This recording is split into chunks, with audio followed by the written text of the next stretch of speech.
اور اسی طرح سے we have to understand the traps of shaitan. You know, the amazing thing about shaitan is he is very patient. وہ بہت صبر سے چلتا ہے، آہستہ آہستہ آہستہ آہستہ آہستہ آپ کو لیتا جاتا ہے، حتیٰ کہ آپ وہ ایکشن ہم لوگ کر دیتے ہیں۔ شروع میں نہیں کہے گا کہ کسی کے پاس شیطان رکھے، نہیں کہے کہ بات سنو نماز نہ پڑھو،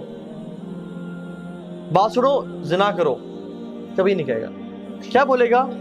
کہ ٹھیک ہے نماز پڑھ لو، اچھی بات ہے، بہت لازمی پڑھنی ہے، نماز نہیں چھوڑ سکتے ہو، لیکن ابھی تو 3 گھنٹے پڑھے نماز کی قضا ہونے میں، ابھی تو تم یہ گیم کھیل لو یا اس دوست سے فون میں بات کر لو، وہ جو تمہارا کام ہے پریزنٹیشن بنانی ہے وہ کر لو، بعد میں پڑھ لینا، ٹائم ہے ابھی۔ اور آپ وہ کام کرنا شروع کرتے ہیں اور گھنٹے بعد آپ کو یاد آتا ہے کہ نماز رہتی ہے، پھر آتا ہے کہ نماز پڑھو گے، تم چھوڑنے کا تو سوال نہیں پیدا ہوتا، لیکن پہلے یہ کام کر لو، پہلے اس دوست سے کال کر لو، یا پہلے یہ چیز کر لو، تمہارا ہوم ورک رہتا ہے یا تمہارا یہ پروجیکٹ رہتا ہے، اس پہ تھوڑا کام کر لو، اور آرام سے فری ہو کے دل کی تسلی کے ساتھ فوکس ہو کے نماز پڑھنا۔ تو آپ کو اس نے کیا کہا کہ پرائورٹی تمہاری یہ ہے، جب فری ہو جاؤ گے پھر نماز پڑھ لینا، اور آپ اس میں انوالو ہوئے حتیٰ کہ 2 گھنٹے گزر گئے اور آپ کو اچانک سے یاد ہے کہ اوہ نماز چلی گئی، اور پھر آتا ہے کہ آپ کیا قضا پڑھو گے تم، اور اب عصر کی نماز کا ٹائم ہو گیا ہے، تم نے فجر بھی چھوڑ دی، ظہر بھی چھوڑ دی، اب تم عصر کے سامنے اللہ کے سامنے کھڑے ہو گئے، اب کل سے 5 وقت کی نماز پڑھنی ہے، اور پھر آپ کہتے ہیں ہاں میں کل سے 5 وقت کی نماز پڑھوں گا، اور یہ کل کبھی نہیں آتا، حتیٰ کہ انسان کورٹ میں چلا جاتا ہے۔ یہ میں اپنا پرسنل ایکسپیرینس بتا رہا ہوں آپ کو۔ میں جب یونیورسٹی میں تھا، when I was not practicing، یہ تو میرا حلیہ بالکل بھی نہیں تھا، اور ہم لوگ برائی میں تھے، تو میں یہ چیز کو سمجھتا تھا کہ نماز بڑی امپورٹنٹ ہے، لیکن ہوتا کیا تھا کہ چلو ابھی ٹائم ہے، پڑھ لیتے ہیں پڑھتے ہیں، اور کرتے کرتے ایک نماز چھوٹی، 2 چھوٹی، اب کل سے پوری پڑھیں گے، باقی بھی چھوڑ دی ساری، اور کل اگلے دن صبح اٹھے ہی 8 بجے، او فجر گئی، اور جب فجر گئی تو پھر اب کل سے 5 وقت کی پڑھیں گے۔ So this is how شیطان plays۔ اسی طرح سے زنا کے معاملے میں، فورنیکیشن کے معاملے، وہ نہیں کہے گا کہ چلو یہ عورت ہے اس کے ساتھ تم بدفعلی کرو، وہ کہے گا کہ she is so friendly،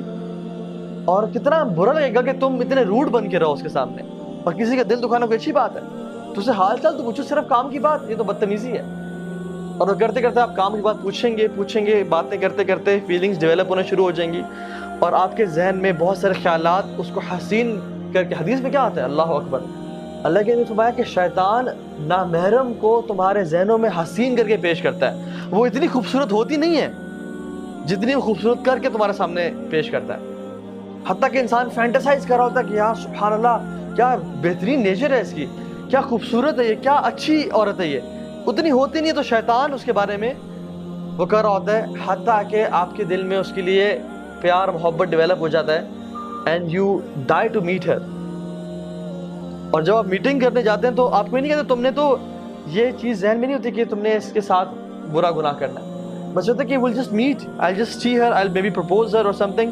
لیکن what happens is ہمارے پاس کاؤنسلنگ میں لڑکے آتے ہیں اور کہتے ہیں کہ ہاں بھائی ہمارا ارادہ بھی نہیں تھا، لیکن حالات ایسے بنتے چلے گئے کہ ہم سے یہ گناہ ہو گیا، اور اب کیا کریں، کیا اللہ معاف کرے گا؟ اور پھر آتا ہے اور کہتا ہے کہ اب تم نے اتنا بڑا گناہ کر لیا، اب تم اسے چھوڑ دو گے، یا تمہیں اللہ تعالیٰ معافی نہیں کرے گا، تم کس طرح رب کے سامنے معافی مانگو گے، تم نے تو یہ پرومس کیا تھا کہ میں یہ گناہ نہیں کروں گا۔ تو اللہ سے بھی نا امید کرتا ہے۔ آدم علیہ السلام سے اس نے یہ گناہ کروایا نا، لیکن توبہ کروانا، کیونکہ فرسٹ ایکسپیرینس تھا اس کا آدم کے ساتھ علیہ السلام، توبہ کروانا جو ہے نا اسے نا امید نہیں کر سکا۔ آدم علیہ السلام نے کیا کیا، ربنا ظلمنا انفسنا وان لم تغفر لنا وترحمنا لنکونن من الخاسرین۔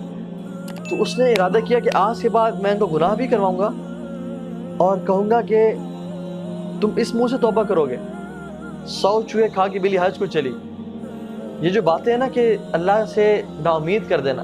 this is how شیطان plays۔ تو we have to understand کہ ہم نے شیطان کو ٹیکل کہاں پہ کرنا ہے۔ the first thought comes to our mind، اس کو وہیں پہ روکنا ہے۔